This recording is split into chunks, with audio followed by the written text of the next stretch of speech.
Hello, everyone. I am so honored to be here with you all today. I want to start off with a quick show of hands. Who here has had an idea and wanted to make something before? OK, so pretty much everyone. And who here has actually done it? OK, actually, good for you guys. Thing is that if I were to sit down with any one of you, that you'd probably say that you didn't make it because you lacked the money or the skills, or you simply just didn't know where to start. And I can confidently say that I get it, because once upon a time, I was there too. And so today, I'd like to share with you two things. First is my journey from doubts to success. And second are my 4 crucial strategies to making something you have no idea how to make. And like any true ADHDer telling a story, I'm going to start at the end and then go back to the beginning and then stop along the way to introduce key points to the narrative. But don't worry, I took my medication, so it shouldn't be too hard to follow. And on that note, hi, I'm Mike. I'm one of 2 co-founders at Work Louder, a hardware company I started on the internet with a complete stranger. And his name is Mattia. Mattia, say hi. Say hi. Hi. Together, we took $2,000 and a handful of renders and turned it into one of the fastest growing bootstrap startups in the indie tech market today. With over 500,000 followers across our socials and a range of unique products designed for creators, and some pretty cool collaborations, one of which you might recognize. But before we were doing that, 3 years ago, we were just 2 guys with an idea. And before you think we were fancy ex-Apple employees or had connections in the business, let me tell you, it was really not like that. I myself have a bachelor's degree in pharmacology, which is the study of drugs. And Mattia is a graphic designer who self-taught himself 3D modeling at the start of COVID. And our first product that we launched, the Creator Board, was never intended on actually being a real product, because Mattia had designed it as a sort of practice to learn 3D modeling to begin with when he found himself unemployed at the start of COVID and was now a freelancer. And so he was like, OK, I'm going to design a tool that's going to help me be more efficient. And for him, efficiency was more than just about utility. It was about the aesthetic and the feel of the product. The idea being, if you're at play while you're at work, you're going to do better work, because who doesn't want to be playing when they're at work? And so after many hours of YouTube tutorials of learning Rhino and Keyshot, he came up with this render. And it was the first render of his I had ever laid my eyes upon as a simple follower of the Instagram page at the time. And it's with this render our story all began. And it's where I would also like to introduce the first crucial strategy to making something that you don't know how to make: mindset. Because can't is something we tell ourselves. You see, back in 2020, when I first came across this render, I didn't know that it was not a real product, but I couldn't stop thinking about how this thing was going to help me be more efficient and make my work more fun. It just seemed just too attractive to let go. And so I just had to have it. And I followed the Instagram page religiously for 6 months until finally I couldn't take it anymore, and I reached out to the page to ask to jump on a Zoom call to find out when they were going to launch it, because I didn't want to miss this pre-order, because I always would and would never get this thing. And that's when I found out that Mattia was quietly telling himself no, and was worried about launching this thing all by himself because he had never launched it before. And you see, as creators, we sometimes get in our heads and tell ourselves this, just because insert your reason here. There's always a reason why not to do that thing of yours. And it's the reason why there are so many perfectionists in today's day and age, because perfect is never done, and if it's not done, then you can't be judged. But sometimes we just need somebody to push us out of that cycle and show us that we're closer to that goal than we think we are. And that's what my goal was when I told Mattia I would write him a launch strategy for free, just so that I could get one of his keyboards one day. And the thing is, though, is that I knew nothing about the mechanical keyboard world. Like, nothing. But I still wanted to somehow justify the last 4 years I had spent building my last 2 startups, one in education and the other one in vodka. Like I said, no experience with hardware. But I learned a lot about building a business and launching things, and I just wanted somebody to make use of this information that I had. And so I just couldn't watch Mattia get so close to realizing his dream and then just walking away from it. And so, armed with a few days and the promise at the front of a spot at the front of the line for this new keyboard, I got to work creating a launch strategy for him, a very simple one, and it was based around positioning, pricing, and promotion. Most importantly, I needed to do it all with a $0 budget because that was one of the constraints that Mattia had, saying, listen, I don't have the money to invest in this fancy keyboard. So I got to work creating it. I started with positioning. There were all of these people in his comments saying, where can I buy this keyboard? How much is it? All asking to get it. But who were these people and why did they want it so bad? So what I did is I stalked them all on social media because you can find out a lot by doing that. And it turns out most of these people were graphic designers, photo editors, video editors, and they are all asking where to buy this product. And so by that information, I understood that Mattia needed to position himself not as a keyboard brand, but rather as a brand for creatives that just so happened to be selling keyboards. So with the positioning figured out, I moved on to pricing. And while I was Googling, I came across this brand called KeyCult, and they were hosting what's known as a Victory auction. Never heard of that before, but they were hosting this kind of auction that was going to help them figure out how much to sell their premium keyboards for. And upon further inspection, I found out that people were willing to pay upwards of $1,600 for a keyboard. And I thought that surely that's a mistake because you can just go down to Best Buy and grab one for 30 bucks and be done with it, right? But people were not only willing to pay that much for a keyboard that hadn't been built yet, they were willing to pay $1,600 for a keyboard they themselves were going to have to build, and it didn't even come with some of the most important pieces like these switches and keycaps.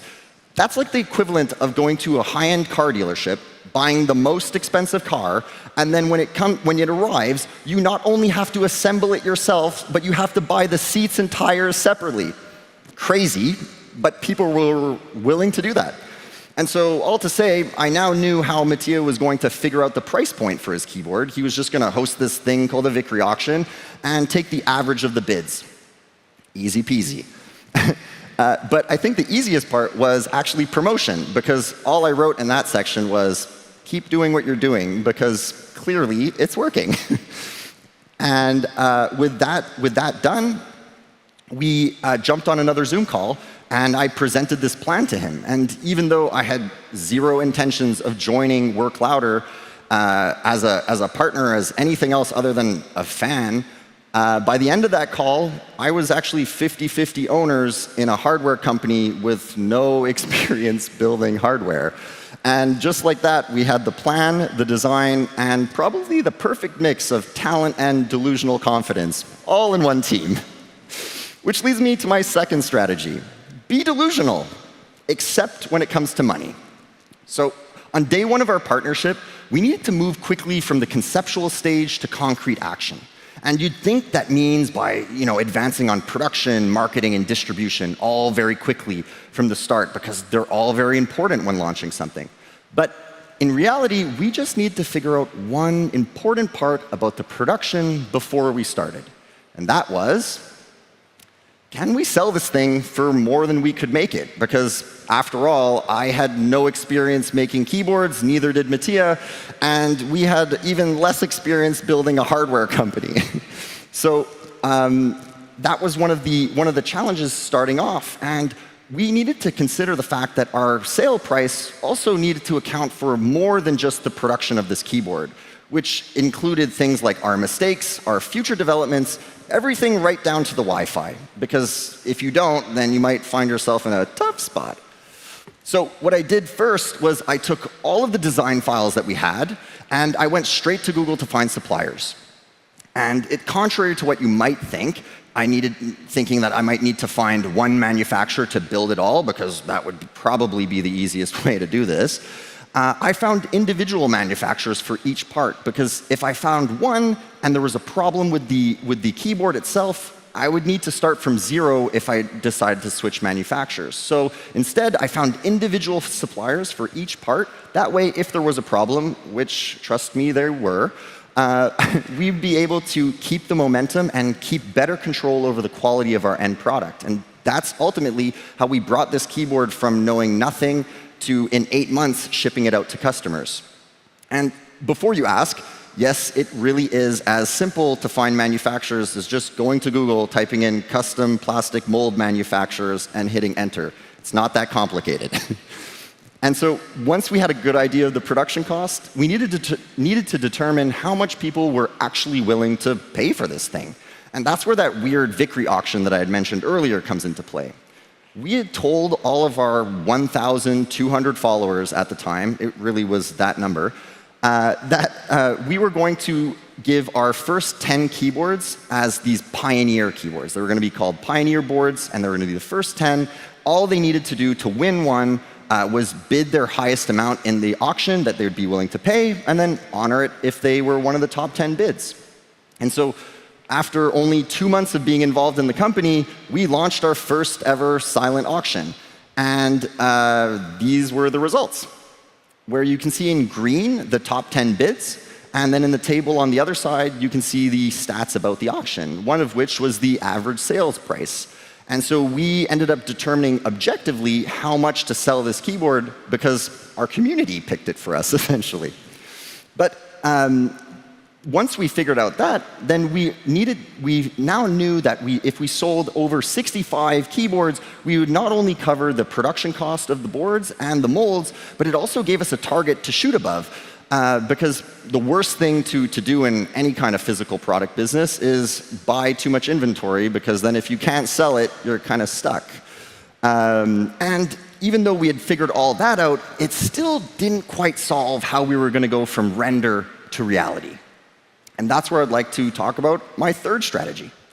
Sort your problems and train, trust, and trade your way to the solution. Here's what I mean by that. Whenever I get stuck on trying to figure out a problem of ours, I take a step back and see if I'm addressing it in the proper way. And this is what I mean by that. All of your problems can and must fit onto one of these 3 paths, either the train, trust, or trade path. So let's dive in and see what I mean by that. So path number 1, train. Idea here is pretty simple. Can I train myself to do the thing, whatever it may be? For instance, when we started Work Louder, we had no money, which meant we didn't have any money to hire a photographer or content creator to help promote our keyboards for us, which meant I needed to do it, even though I was anything but an influencer on my own socials. I think I had like 300 followers or something. And like any desperate brother would, I begged my little sister to help teach me the ways of the Gen Zs. And so we started getting to make content together. And we made content of all types because we had no idea what would actually work. And if it worked, we leaned into it and created more content like that. And if it didn't, we just chalked it up to it being a test. And that way our egos didn't get wrapped up in it and we didn't feel bad. It was just data. And after posting almost daily now for 3 years, we have countless videos with millions of views on it. And best of all, we did it for almost $0 because we just used one of these. And so sometimes you can't just train yourself how to do the thing, and so you might need to take a different path, like path number 2, trust. Can I trust my team to handle this for me while I do something else? So while my little sister and I were working on building a vibrant community on social media, Mattia was left with all of the design problems, everything from the website to the industrial design of our products. Thing is that if you remember, Mattia is not a classically trained industrial designer, which was a little bit of a problem when I asked him originally if our molds, if our keycaps were ready to be sent to production so we could create these molds. To which he told me, Mike, I've never done this before, so I have no idea if this is going to work. And that's when we found out the hard way that our manufacturers overseas would be happy to make anything for us, even if it was riddled with mistakes. And so I'll never forget when we got those first samples back and plopped them onto our keyboard, they sprung off the keyboard like some cheap 90s board game because our tolerances were all off. Yeah, I earned some gray hair over here for that one. But that being said, once we had figured out those design challenges, we then were able to produce quality technical files and quality renders for marketing all in-house, which made our power duo super powerful. But that being said, if your team member can't handle something that you need done, you might need to take the third path, which is trade. Can I trade something of value? And so, yes, you could trade money to get what you need done, like when we hired a dude off of Fiverr to make our circuit boards. I mean, 1,000 five-star reviews can't be wrong, right? They can't all be wrong. But sometimes you need to be creative and actually offer something of not monetary value to get what you need done. And that's something that we needed to do for these Figma renders. And Ben, the previous speaker, is someone that we ended up trading to get this job done. And we ended up trading him the opportunity to build his dream keyboard with us and make it profitable and live out a hardware experience all of his own. And so the idea here is really you just need to match a need. You need to match two needs together, and you need to look for that opportunity to get what you need done. And so that leads me to my fourth and final strategy, look for opportunity. Because things are going to go wrong, use it to your advantage.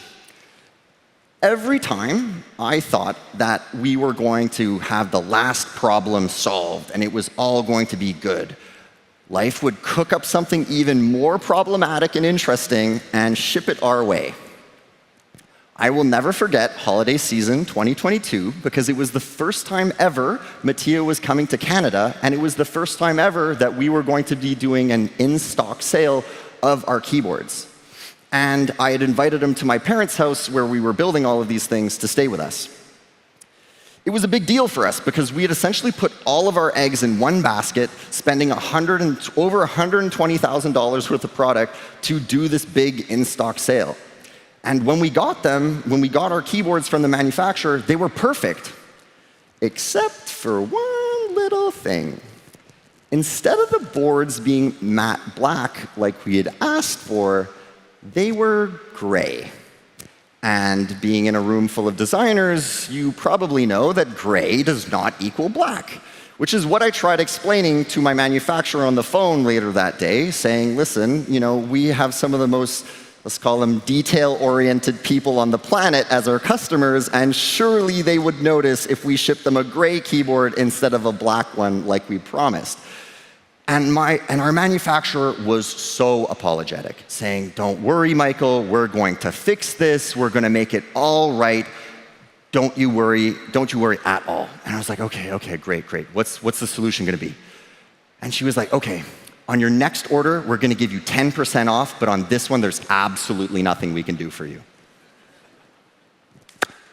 I'm not going to lie, I cried.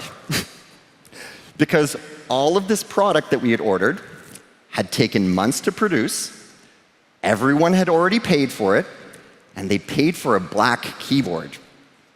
And probably worst of all, we needed to be shipping these in less than 2 weeks. So, distraught as I was, I called up the people closest to me and had them pitch me their best ideas. Some of them said, just call up your customers and tell them that you're going to refund them. Others said, ship it and maybe they won't notice. And a few of them said, well, why don't you just spin this into a limited edition? I mean, it's a different color already, just call it something else. And having not really liked the first two options, I said, limited edition doesn't sound so bad. So the following day, I called up my cousin, and we did a crazy fast photo shoot in his condo lobby to get content around this new edition we are calling the Fallout Edition, because it quite literally felt like somebody had dropped a bomb on us, and we were now dealing with the fallout.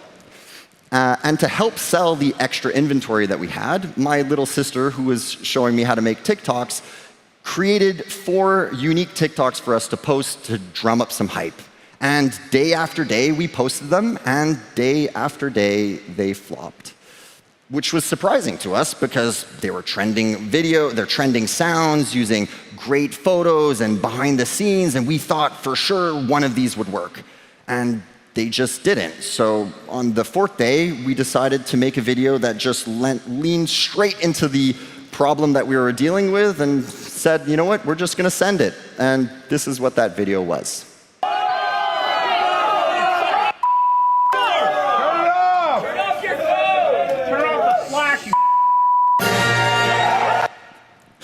And just like that, Christmas was saved due to a simple video and my little sister. And because of that video, we not only sold all of the extra inventory that we had purchased for that holiday season, we got 94% of pre-order backers to switch to the Fallout edition because at that point it was so hyped as this mistake batch and everyone wanted to be a part of it.